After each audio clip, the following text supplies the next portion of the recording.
Tuesday, Thursday, Saturday, and Sunday. If you haven't subscribed, please consider doing so. This girl that I'm wearing right now is Free Trust Equals in their V-shape lines. This is V-003.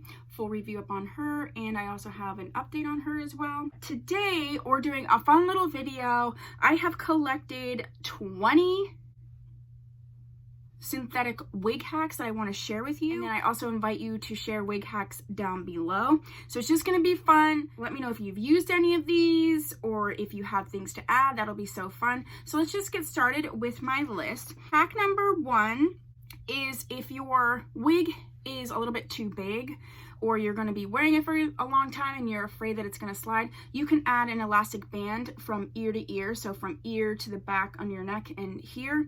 I will be doing a tutorial on that soon. You can find tutorials online on them now if that's something you want to do right now, but that will be something that I will be doing a tutorial on soon. Next up, number 2 is if it's a little bit too big or you just want to make sure the fit, is you can put a bobby pin in to secure, and I usually put the bobby pin in right back here above my ear, and then that sort of secures it down. You can also slide it in on each side of where the combs are. That's also a great way to not only secure the fit, but if you need it to be pulled down flat a little bit more, that's something that you can do.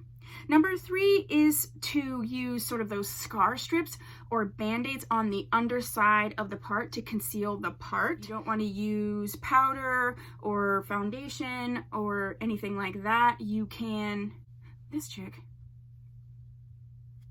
you can put those on the underneath side, and then that's what would be seen peeking through. Number 4 is to use a toothbrush style makeup brush for the part. I always use a toothbrush. I think they're technically called paddle brushes. One of these are from the Creme Shop. The other one's just a cheap one I got, from TJ Maxx or Marshalls, and they just fit perfectly right in the part.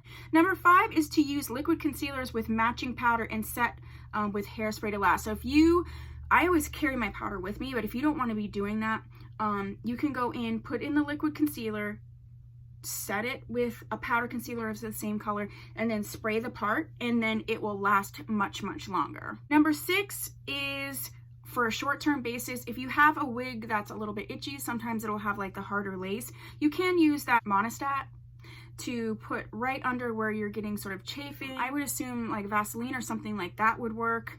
And yeah, that's just a temporary short-term. For me, if I have a wig that's super itchy, I'm just not going to wear it, but I know sometimes people are in different situations and they also don't have as many wigs as me as an option. So that's something that can help with the itching and sort of rubbing of the wig. Number 7, use eyelash glue to tack down soft lace. This is like in a pinch. It's not going to be as strong as maybe using like a Got To Be Glued or any other type of wig glue, but maybe you're out or you're at work or something is lifting. You can use eyelash glue temporarily, and again, you can't be going yanking on it. It's not like a Got To Be Glued situation, but it could get you through a pinch. Number 8 is if the wig cap doesn't match the wig, you can add concealer on the top part where it's under the wig. So just in general, I'm always putting concealer and powder in my part. Some people don't actually put concealer and powder in the part. They just use a wig cap, that's their sort of skin color. If that works for you, that's great. If it doesn't, then you can just conceal that wig cap with powder and concealer in the parting area. Number 9 is to use a silicone based spray to reduce sort of tangling in the wigs. This is just something I'm using right now, but I've been using the Sexy Hair Smooth and Seal little spray if I need to, and it's an anti-frizz, like a freeze spray, but I only use this just because I don't know if I got it as a sample or what. I don't know why I would buy that little bottle, but I'm just like using it up. Number 10 is to, when you are putting your wig away for the evening and you've gone out and you take it off, if you want to reduce like the smell that it might have from you know, just maybe sweating or, you know, what have you, you can put up under your wig head. Underneath the wig head in the wig cap, you can slip a fabric softener, like a dryer sheet, and that will help. And then you could also take a cloth and put a little bit of an essential oil, like a lavender or something that you like, and then lay the cloth down on the wig head and then put the wig on there, and that will help with that smell and reducing that smell as well. If, you know, I use dry shampoo a lot if I feel like the wig is either too shiny or if I need it to like have a little bit more of a grit to look a little bit more natural. If you can't find dry shampoo, you can always use baby powder. I wouldn't suggest using a ton because it may show up with a little bit of a white cast, but it can sort of help out in a pinch. You know, these are hacks. These aren't like regular practices. To avoid tangling when you're washing the wig, I always say to wash the wig in like a downward motion. I do have a whole video on how to wash a wig. So if you are washing it or if you're rinsing it, you don't want to go up and down. You don't want to go in this sort of like squishy motion like you might do your natural hair, because these are fibers and then the fibers can, you know, get broken or split and things like that. You don't want to do that. When you are drying your wig, you can hang it into the shower. So I have little hooks in my shower on the back of my shower, and I just hang the wigs there by their wig cap to dry. I also tend to, if it's summertime, I'll wash a bunch at once, and then I will put them on a drying rack and then put them out in the yard, and it's kind of nice. I mean, my neighbors probably think I'm weird, but it gives it sort of that nice sun-kissed drying. This is for synthetic wigs. I know I don't have much experience with human hair wigs at this point, but I do know that it, you know, they can change color in the sun just like any human hair. So I'm not sure that that would be, I mean, it's not going to be out there a ton, but I don't know if that would change the color or not. So that's something you might want to think about. If you have overplucked your part, or if you want to sort of customize your wig a little bit, you can use waterproof mascara, or I use these bigger toothbrush brushes and just like my brow powder. So say if I plucked a little bit too much, I would get the darker powder and then just rub it on really close, so then it would pull that parting in. Also do that if you have like a full one color wig and you want to make it look like it's like rooted, you can do that as well.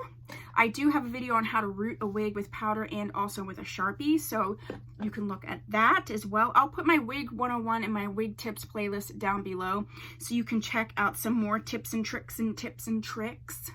Okay, we're almost there. Number 15 is to use baby hairs to mask the hairline. I don't have baby hairs out now, but you can do that. You'll see a lot of people who are doing wigs pulling their baby hairs down. If you don't have baby hairs to pull down, you can also take and create baby hairs from, like, see, this one kind of had them already in there, but you could razor comb them like that and then create baby hairs if you would like. I don't always use baby hairs. Sometimes I don't necessarily feel like it always is necessary, and sometimes I'm lazy about it and I just don't care. Number 16 is if you plan to sleep in a wig, a synthetic wig, use a silk pillowcase and tie a scarf right along the hairline. And I also suggest sort of pulling it back to the base of your head as well. And you can also use a shower cap too if you would like, to make sure that you're not getting a lot of friction and tangling.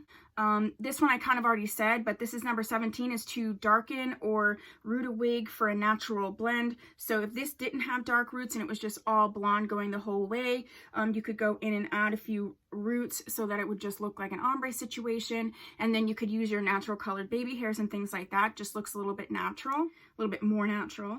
Number 18 is to tuck a piece of hair behind your ear for an uncomfortable ear tab. So like these ear tabs aren't super far down, but if this was too far down and it was like bothering your ear, you could take a piece of hair like this and tuck it back underneath your ear so that this would be sitting down on the hair and not the ear tab. You can also cut back ear tabs. I haven't really done that too much. I know there's some other wig reviewers and wig slayers that do that, so you might want to check that out too if that's something that's consistently a problem. Number 19 is to use Downy, which is a liquid fabric softener, to help detangle a wig or to refreshen or to revive. So when I wash my wigs, I mean, yes, they're synthetic, yes, they're, you know, we're wearing them as hair, but they are synthetic fibers. So I use Tide Free so that I'm not drawing and pulling out any hair or like inadvertently you know, changing the color. And then I put, you know, a little bit of Tide Free in a bowl, and then I also put a little bit of Downy in there. I soak the wigs, I wash them and rinse them through, and that's how I wash my wigs. Like I said, I do have a video on that. Last but not least, number 20 is to style the wig on your head. I know a lot of people like to style them on the wig head, which is great, but the wig head isn't your head with your hairline and your shape and everything like that. So to make it as real as possible, you're going to want to customize it to your particular head. And then you can put it on the wig head and do what you want to do to it. But especially with like the hairline and the fit, I always suggest you do that on. That's why I do it on when I'm doing a wig review. You see me doing it. But yeah, those are my 20 little wig hacks, wig tips, wig tricks. Wig tips and tricks. If you have any, please share them and put them down below. If you've used any of these and you like them, put them down below. If you haven't subscribed, please consider doing so. I would really, really appreciate it. If you have, thanks so much. I'll see you in my next video. Bye.